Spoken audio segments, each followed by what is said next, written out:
आज इस वीडियो में हम बात करेंगे बीएससी थर्ड ईयर का एक बहुत ही मोस्ट इम्पॉर्टेंट टॉपिक है गुंधी बग।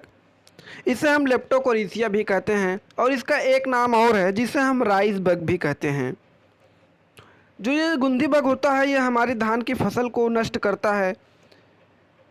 यह जुलाई से नवंबर के महीने में हमारी धान की फसल पर अटैक करता है और अटैक करने के बाद ये जो हमारी धान की जो बाली होती हैं उसमें जब चावल बनने लगते हैं तो जो उसका मिल्की वाला पार्ट होता है ये उसको सक कर लेते हैं, जिससे हमारी धान की जो बाली होती है उसमें चावल नहीं बन पाता है। तो देख लेते हैं ये कैसे अटैक करता है।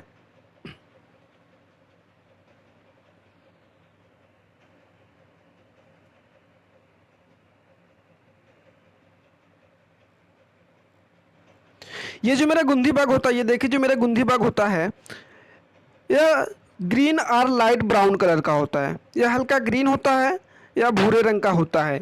अगर इसके हम लंबाई की बात करें तो इसकी लंबाई जो होती है 20 mm होती है। चलिए अब हम जान लेते हैं गुंधी बग के सिस्टमेटिक पोजीशंस के बारे में। अगर हम इसके सिस्टमेटिक पोजीशंस की बात करें, यह मेरा इसका जो फाइलम होता है फाइलम आर्थ्रोपोडा होता है और क्लास इंसेक्टा होता है।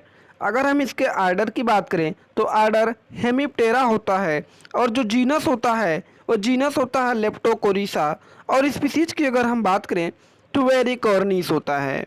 तो चलिए ये हो गया इसका सिस्टमेटिक पोजीशन। अब हम जान लेते हैं इसके हैबिट एंड हैबिटाट्स के बारे में।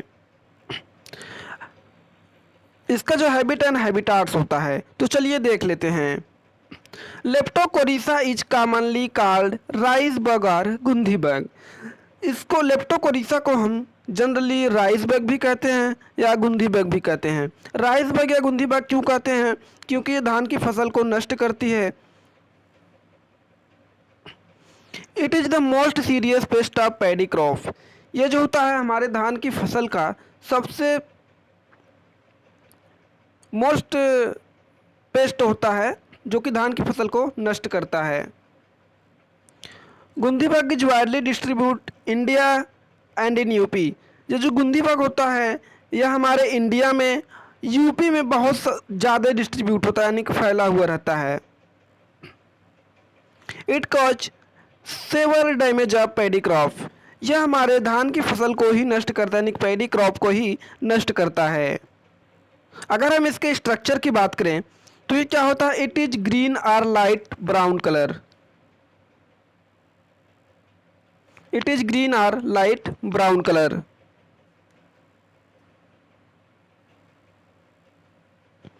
अगर इसके बॉडी लेंथ की अगर हम बात करें तो इसकी जो बॉडी लेंथ होती है 20 mm होती है और it has long legs for joint. इसमें क्या होते हैं? लॉन्ग लेग पाए जाते हैं, कितने हैं? 4। जो कि इस प्रकार से देखिए 4 लॉन्ग पैर पाए जाते हैं, लंबे पैर पाए जाते हैं जो कि ज्वाइंटेड रहते हैं।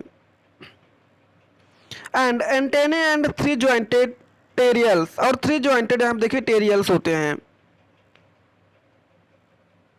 It is very active in evening and morning hours.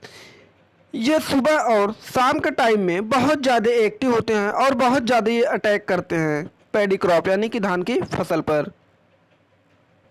तो चलिए अब देख लेते हैं इसकी लाइफ साइकिल कैसी होती है, क्योंकि ये एग्जाम में बहुत ज़्यादा इंपॉर्टेंट है। बहुत ज़्यादा क्वेश्चन पूछा जाता है कि लाइफ साइकिल ऑफ लेप्टोकोरीसा या लाइफ साइकिल ऑफ गुंधी बग या life cycle of rice bug, इस नाम से क्वेश्चन पूछा जाता है। तो देखिए सबसे पहले क्या होता है, ये हमारी कोई गुंधी बग है जो कि एक एडल्ट है। ये गुंधी बग क्या करती है? जब एग को जाकर के यहाँ पे लेइंग करती है, यानी कि जो धान की पत्ती होती है धान की पत्ती पर ये एग को लेइंग करती है, यानी कि एग को अपने दे देती है, अंडे को दे देती है धान की पत्ती पर। जब ये धान की पत्ती पर अंडे दे देती है और ये जो एक अंडे होते हैं ना एक सीधी लाइन में होते हैं, एक सीधी लाइन में ये अंडे दे देती है।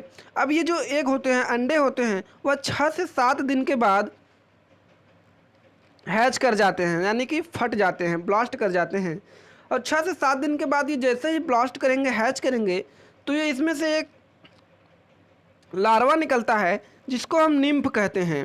अब ये जो निम्फ होता है 6 टाइम माउल्टिंग करता है, यानी कि ये जो लार्वा जो निम्फ हो गया, ये निम्फ अपने आप को 6 बार चेंज करता है और 6 बार चेंज करने के बाद ये एडल्ट में कन्वर्ट हो जाता है।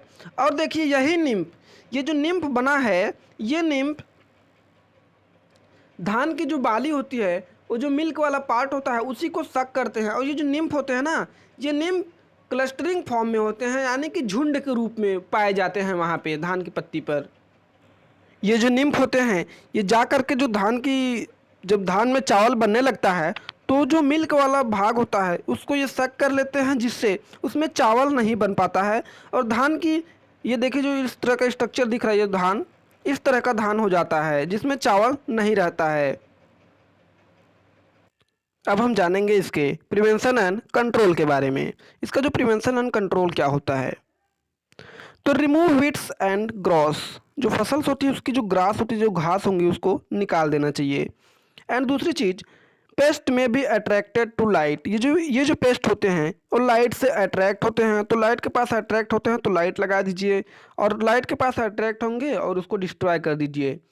और तीसरा मेरा इसका जो कंट्रोल होता है, प्रिवेंशन होता है, dust paddy field by 2.5% Aldrin ले लीजिए और 5% क्योडेना ले लीजिए, और 5 से 10% BHC को मिला करके छिड़काव करने से ये जो राइस बग होते हैं डिस्ट्रॉय हो जाते हैं।